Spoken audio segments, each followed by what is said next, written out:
welcome to BBDD. So today I'm going to start talking about prep. It's a big subject and most likely I'll need multiple videos to cover it in detail, but it's a good place to start. So prepping an adventure is quite a tricky subject to discuss because there are so many different ways to approach a prepping adventure and so many different adventures to run as well. And there's a lot of options that come under the heading of prep.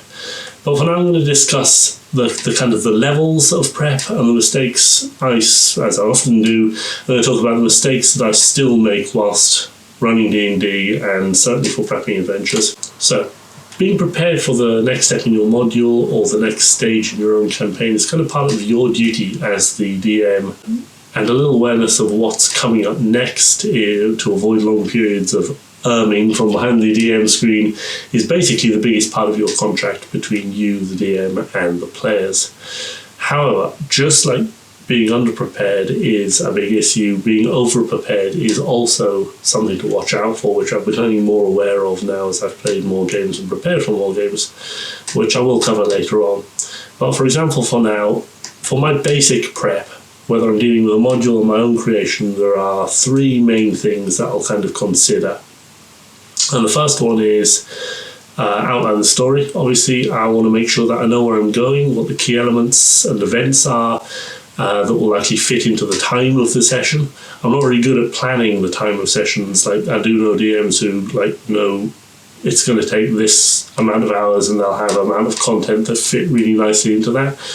I tend to run slightly more open-ended games, so I'm less certain of when they're going to peter out.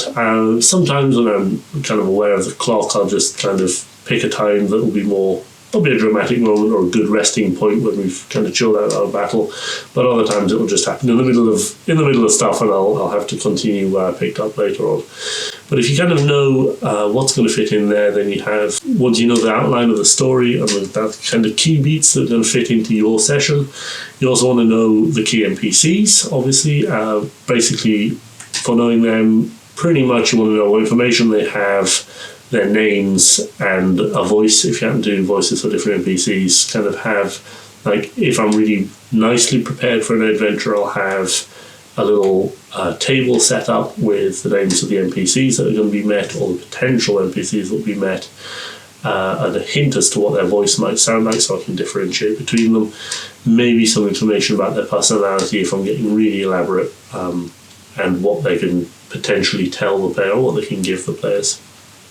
On top of that, the main thing that you really, really want to be aware of, and one that I still often overlook and constantly end up kicking myself for having overlooked this really basic thing, is get your monster stats marked and ready. If you're using the monster manual, make sure you've got it to hand, and if you know which monsters are going to come up in your next session, then just mark the pages that you're going to need them so you can really quickly get to them, because there's so many times that I'll be playing a game and I'll come across a bit of combat and then I'll suddenly realise I haven't actually looked up the monsters that I'm supposed to be doing, or I'll know the names of them but I don't know exactly which page they exist on, and that'll be another few minutes while I flip through the thing and then grab a bit of paper off the desk and jam it in as a marker, and then it just gets very slow and very complicated, and it adds a bit of stress onto the DM, which didn't need to be there if you just had looked up the things before. Make sure you know where they are. If you're not using a monster manual, if you've got other monsters that either you've created yourself or that you've found in PDFs, then just have them open in different tabs, or have the page numbers where they exist in that PDF marked in your campaign information that you've got in the notes of the campaign, so that you can again quickly get to them.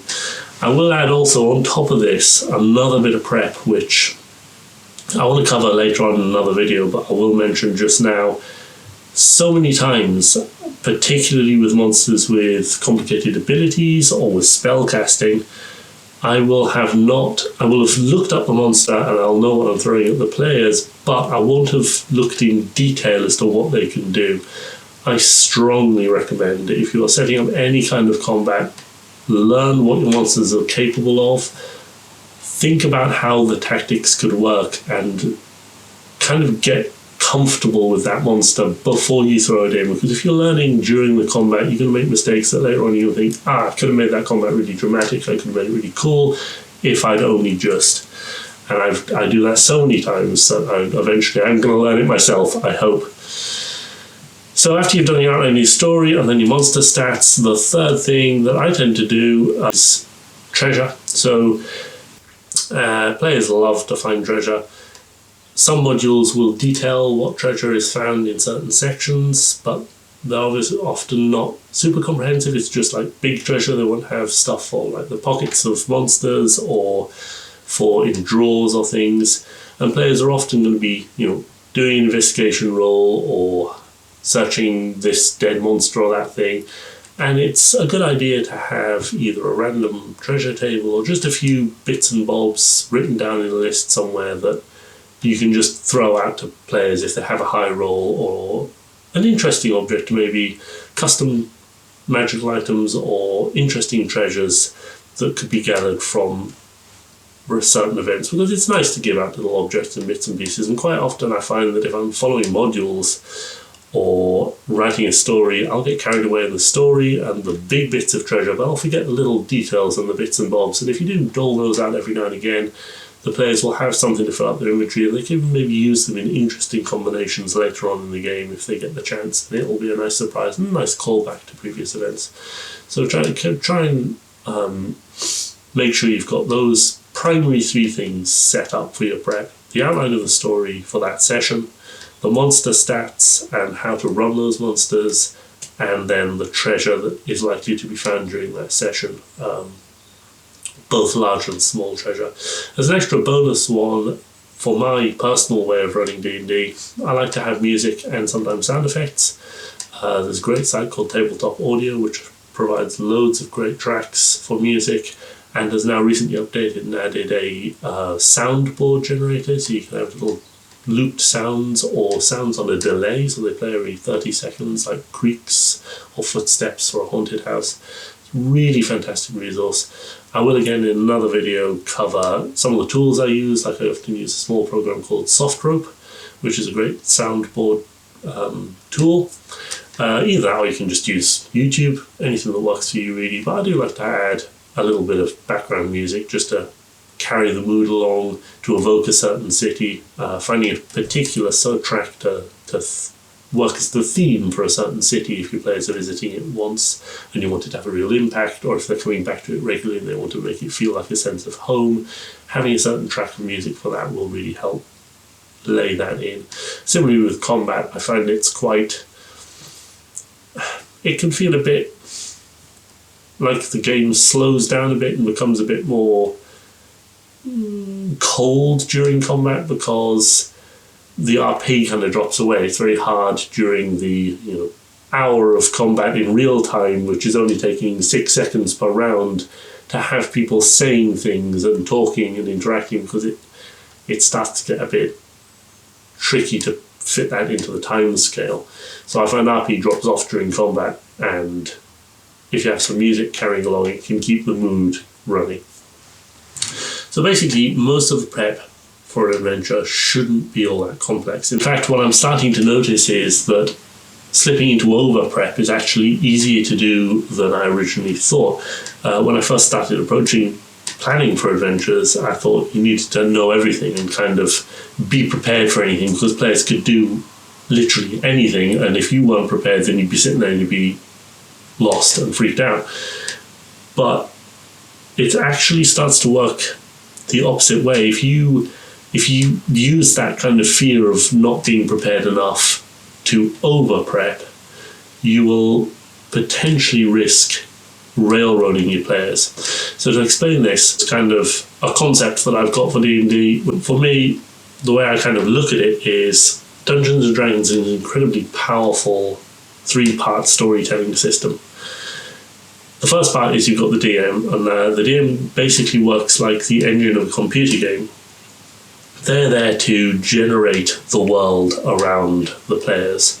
They populate it with NPCs and with events and with monsters, and they create the bones of the story for the players to work in. The players are there to work like the main characters. They are the protagonists of this story, and there can be one or there can be multiple, but they they drive the choice of the story. So while the DM is designing the structure within which they explore, it's like playing Grand Theft Auto 5, for example. The world of San Andreas, or whichever city you're in, is what's created by the DM and all the NPCs wandering around.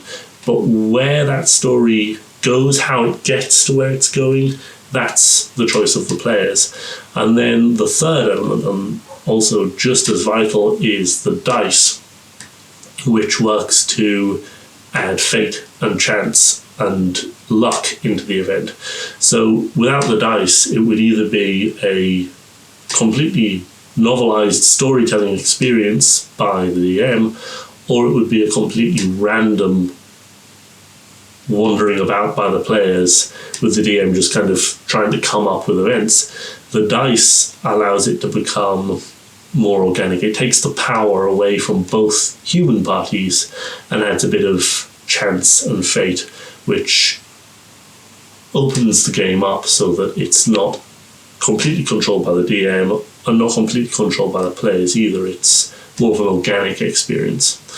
Maybe you want to cross the bridge that looks a bit rickety, but there is a chance it could fall, and that's not in control of the DM, and that's not in control of the player. The player can choose to walk across the bridge if they want, and the DM can have written that at a certain percentage the bridge will fail, but the dice control whether or not that happens. And if that does happen, maybe the players will fall into the river and be washed away and start a whole new adventure somewhere else. Maybe they won't. That's unpredictable by either players or DM.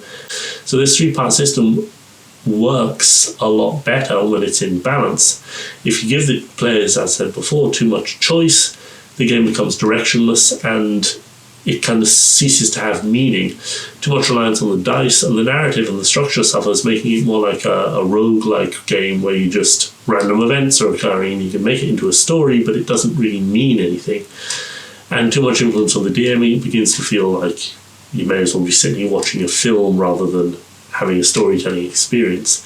So you really do need all three of these parts working in concert so that you've got a story that's being told and that's moving along in a progression, but it's free to the choice of the players as to how that progression happens, and neither party has the power to command one way or the other over the dice, which throws in those random elements, the critical hits or the critical ones, that completely change the way things function, even out of the expected pattern. When you think you've got it in the bag, a critical one might suddenly throw a spanner in the works.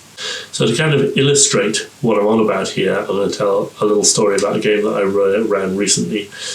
And I've been planning this game in a lot of detail for many months because I planned to run it sooner, but due to time constraints and other games happening at the same time, the group that I was planning to play it with moved on to other things, and we just kind of moved on. And so I just spent months and months and months planning this thing, and I changed the basic rules of 5th edition a little bit, but it was still recognizably 5th edition.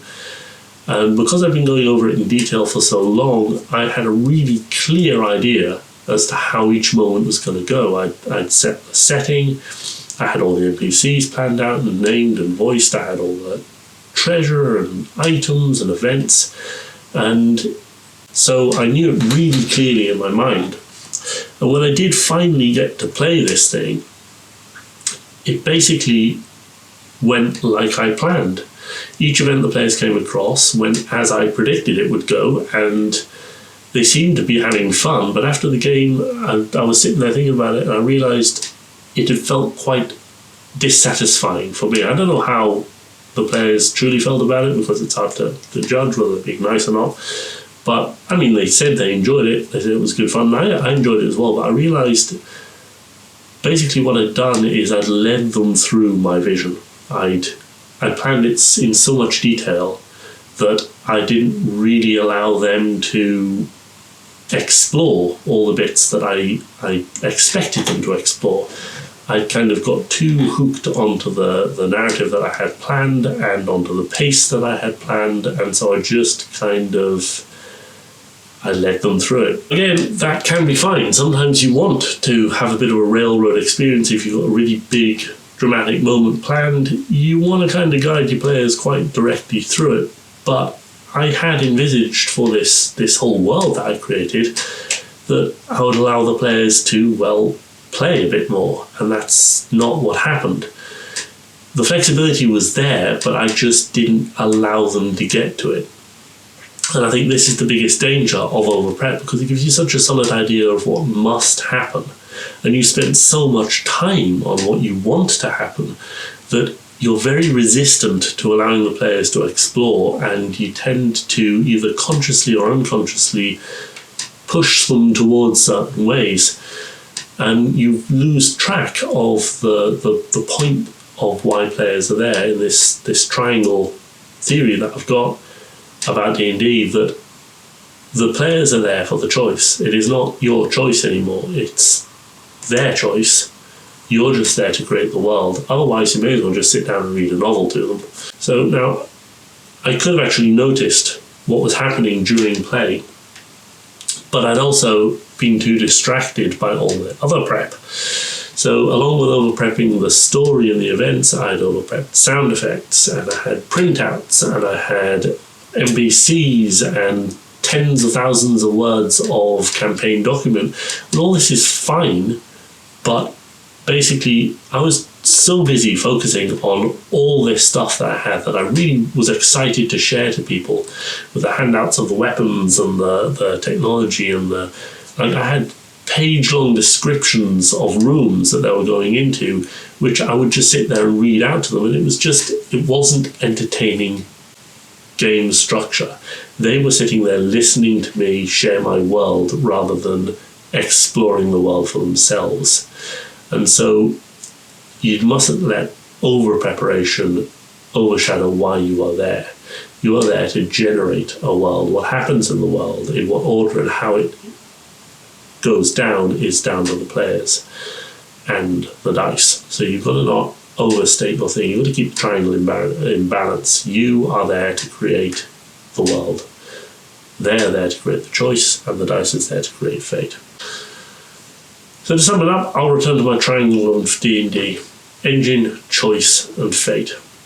For prep, remember your role as the DM. You're there to help tell a story, to generate a world, the characters, the props, the monsters that populate it.